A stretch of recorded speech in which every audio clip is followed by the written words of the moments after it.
परम मंगल में भगवान शिव स्वरूप श्री शिव महापुराण की पावन कथा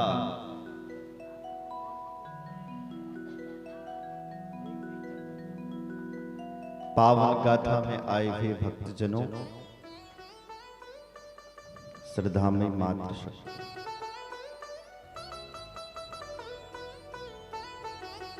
बड़ा ही सौभाग्य है हम सबका जो हमें भूत भावन भोलेनाथ की कथा श्रवण पर कहने के लिए मिल रही है।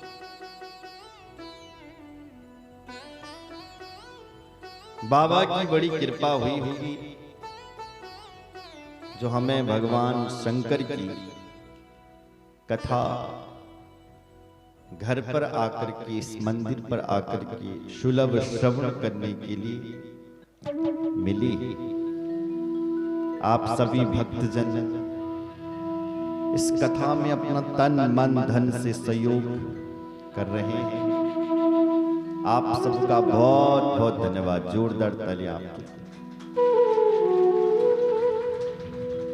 हमारे आज की कथा के मुख्य यजमान रावत जी, श्रद्धावान 2 दिनों तक आप यजमान बने, आपका बहुत बहुत धन्यवाद। तमाम मातृशक्तियां भाई लोग इस कथा में एन केन प्रकार सहयोग कर रहे हैं, सबका बहुत बहुत धन्यवाद। जिनके मन में ये पहला विचार जगा इस धरा पर, इस धरती पर कथा होनी चाहिए, ऐसा विचार जिनके अंदर उपस्थित हुआ, ऐसे आदरणीय कैलाश प्रसाद जी, आपका बहुत बहुत धन्यवाद। उनके सहयोगी जो साथ में खड़े रहे, मंदिर के पुजारी भट्ट जी, आपका भी बहुत बहुत धन्यवाद। साथ में खड़े हैं भगवान गणेश्वर के अवतारे जी, आपका भी धन्यवाद। साथ में खड़े हैं नागरजा के पशवा जी, आपका भी धन्यवाद। अपना सहयोग दे रहे हैं कपिल शास्त्री, आपका भी धन्यवाद। उनका सहयोग कर रहे हैं जनार्दन प्रसाद जी, आपका भी धन्यवाद। संगीत पर सहयोग दे रहे हैं शुभम प्रसाद, आपका भी धन्यवाद। बांसुरी पर सहयोग कर रहे हैं शुभम प्रसाद, आपका भी धन्यवाद। तमाम भक्तजन इस कथा में एन प्रकार कथा सफल हो, महादेव खुश रहे, ये भक्त खुश रहे, ये कथा सफल हो जाए महादेव की, इस प्रयास से सभी भक्त लगे हैं।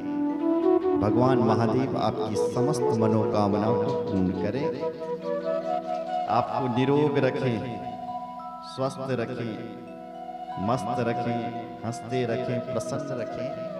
ऐसे हम बाबा शिव जी से प्रार्थना करते हैं। अपने जीवन में 3 सूत्रों को उतार दो तो महादेव प्रसन्न होते हैं। कौन से? दयया सर्वभूतेषु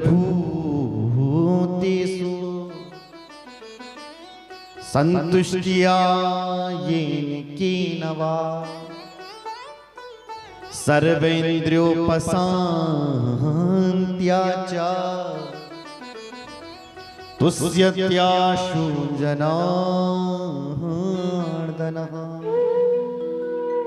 जनार्दनः आशुतोष्यति, महादेवा आशुतोष्यति।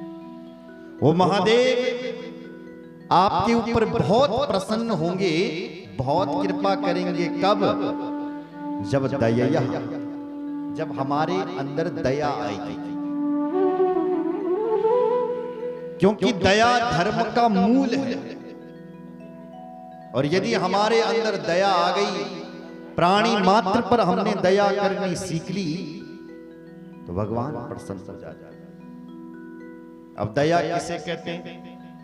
परस्मिन् बंधुवर देवा मित्रे द्वैषी रिपु तथा आपन्ने रक्षितव्यम तु दयेसा परिकीर्तिता। आपत्ति काल में, विपत्ति काल में किसी के ऊपर दया करना। कोई व्यक्ति कहीं फंस गया, आपका जानने वाला भी नहीं है, फिर भी आप दया कर रहे हैं। अचानक किसी गाड़ी का एक्सीडेंट हो जाए, आप कहीं से आ रहे हैं, आपने देख भी लिया, आपने ध्यान नहीं दिया, सीधे चल पड़े घर। घर में पहुंचे नहीं तब तक फोन आ गया कि कोई हमारा ही आदमी आ रहा था, उसी का एक्सीडेंट है, अब घर से भाग रहा है। तो इसे दया नहीं कहते।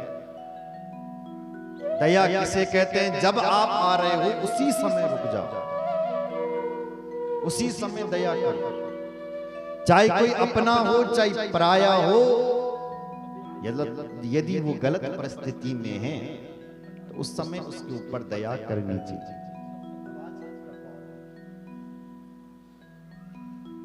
तो उस समय उसके ऊपर दया करनी चाहिए।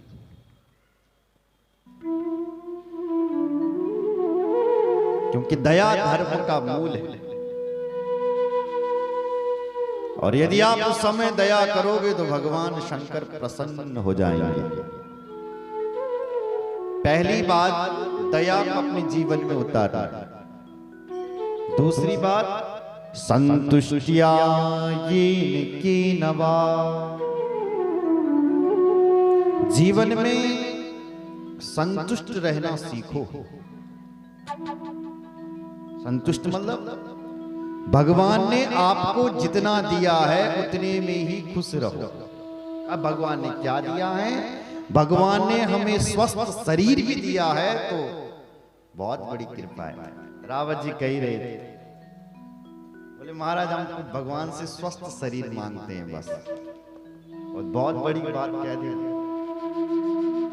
क्योंकि शरीर स्वस्थ रहेगा तभी सारे काम होंगे। और यदि अपना ही शरीर साथ नहीं देता है तो तब जी करके तो कोई फायदा ही नहीं है।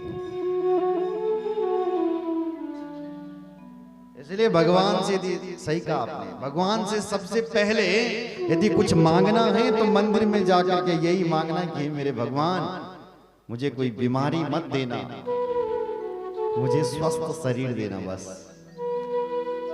शरीर माध्यम खलु धर्म साधन, और सब कुछ हो जाएगा।